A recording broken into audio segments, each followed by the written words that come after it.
point. Maddie shivered a little, and Eliza was just about to take her back up the small hill toward the parking lot where she had parked, when she spotted a familiar woman about her age, in jeans and a sooty jacket, talking to a firefighter in turnout gear with the word Chief written on his helmet.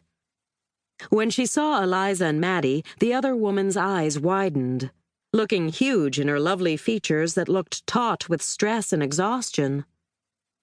She cut off her conversation with the fire chief and headed in their direction.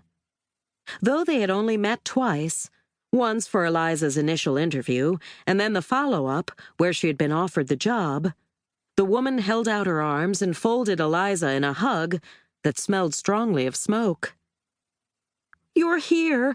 Oh, Eliza!"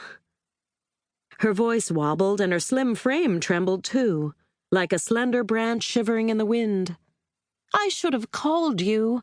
I'm so sorry. It didn't occur to me. It's been such a terrible afternoon.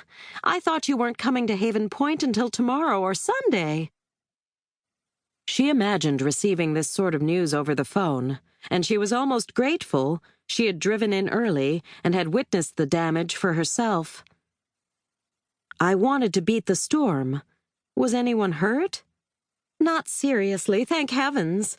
One of the housekeeping staff suffered some smoke inhalation while trying to help us evacuate the guests. Other than that, everyone is fine. We were only about half occupied, and we were able to get everyone out quickly. It's been a nightmare few hours trying to find other places for them all to stay." What if this had happened a week from now, when she was in charge as the hotel manager? She hated even imagining it. "What happened, do you know?" Megan rubbed at her red-rimmed eyes. "I was just speaking with Chief Gallegos about it. The investigators aren't sure yet, but all indications point to some kind of electrical event. They think it started near the guest laundry.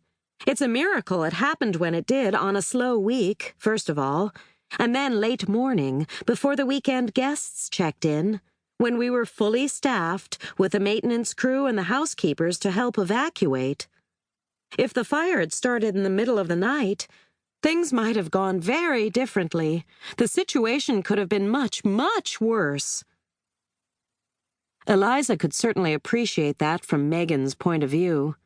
As far as she was concerned, though, the fact remained that her exciting new opportunity was now a pile of ash and debris. Megan suddenly spied Maddie, pressing her face now into Eliza's wool coat to keep out of the wind. "But you and Maddie, I'm so sorry." She wore the same sorrowful expression that Eliza had seen on her friends and neighbors after Trent's funeral. "I can't believe this happened right before you were supposed to start. I've been so excited to have you on board, too. I just feel like we really clicked during the interview process. Your ideas were innovative and exciting, exactly what this old inn needed to shake things up." Eliza heard the "but" and knew what was coming. "Obviously everything has changed. Oh, Eliza." Megan's eyes welled up and spilled over, trickling down her soot-grimed face.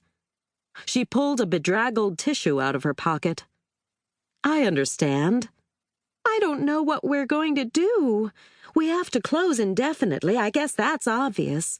I need to speak with the insurance company to find out if we should rebuild what's left or raise the whole thing and start over. And to have this happen right before Christmas. I feel so terrible for my staff. Some of them have been at the inn since before I was born, when my grandparents owned it." Though that leashed panic insider wanted to break free and ravage everything, Eliza forced a smile, cuddling Maddie closer for comfort and warmth. "You obviously don't need a new manager when you've got nothing for me to manage. Don't worry, I understand." Megan gave a little whimper, and more tears dripped out. "I'm so sorry I dragged you out here. You quit your job and everything. Can you go back to it?" She wouldn't, even in the unlikely event that they might hire her back.